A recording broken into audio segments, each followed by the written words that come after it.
Hi folks, Pete Yetton here, Managing Director of Remarkable Law Consultancy Limited. Vlog number 2 today on the white paper, more about a potential solution or set of solutions and how we operate on the back of the white paper and the BCA attack and the red, amber, green piece. I mean, it's a real concern. Okay, so the important thing I think is for me to focus on is the partnership working, okay, and affiliated risk through partnership. So the BCA restrictions that are going to be tighter is definitely coming off the back of activity within the sector that has been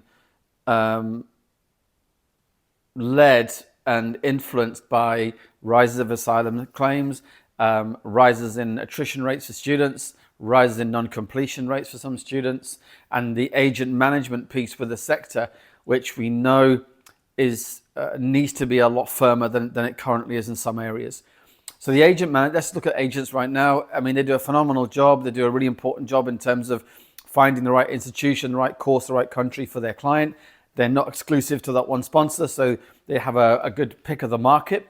What they are meant to be doing, and I'm sure many of them do, but also some of them don't, is to adhere to the London 7 Principles and Standard Principles of Ethics that they are trained in, or they have to understand to go through the British Council training. And you shouldn't really, as a sponsor in the UK, be dealing with agents that have not gone through the BC training and certainly have regular due diligence and updates and training from that institution.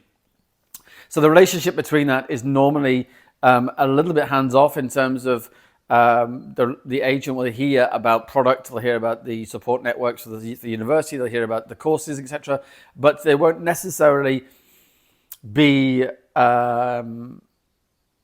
forced to go down that route of working really hard on preparing the student for a really good application, for a really good preparation for their interview with the Home Office, to have them focus in terms of that institution, that course, and that country, and they need to do more of that.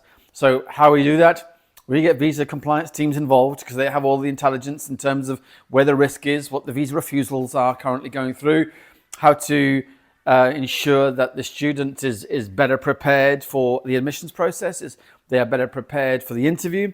And you're not coaching, you're just stating that, listen, the Home Office are expecting you to know about your course, they're expecting you to know about the assessments on your course, the exams on your course, why you're coming into this country, why you're coming into that city, why that institution, what's appealing about it, what do you want to do for your post study working, what have you done previously right now to lead you to want to do this course. So all this stuff is really important information that the university has and the agent has, and that has to work. So that partnership needs to change.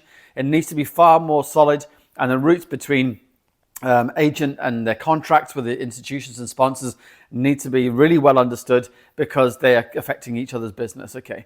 The next thing in the affiliated is if you're connected to either a college or a private provider or anyone that's providing you with that sub-undergrad level of foundation pathway, we've got to get those routes a lot tighter because the strategies and international recruitment strategies need to align, because you've got a strategy as a sponsor where you want to go to and why you're recruiting, which is aligned normally to the international education strategy of the UK about helping developing countries, as it is aligned to your own modus operandi as a business, and it's aligned to effectively another company that's providing you with students.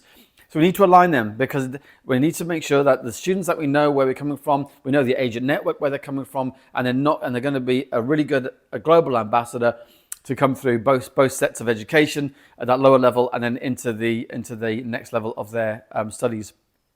And the reason why we need to get a lot connected, so we've got to connect the compliance teams up, we've got to connect the strategy up, is because we don't want to happen where all of a sudden their risk is seen in one area. Now, the sector has managed risk incredibly well, but what will unravel some of this when we go into the RAG system is its affiliation, this risk through affiliation of not understanding what can affect you internally, externally, and internally if we don't have partnership working.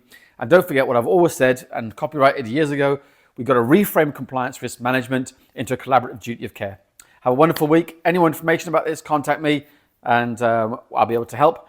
And look out for more vlogs on the white paper and also more solutions. Have a wonderful week. Take care.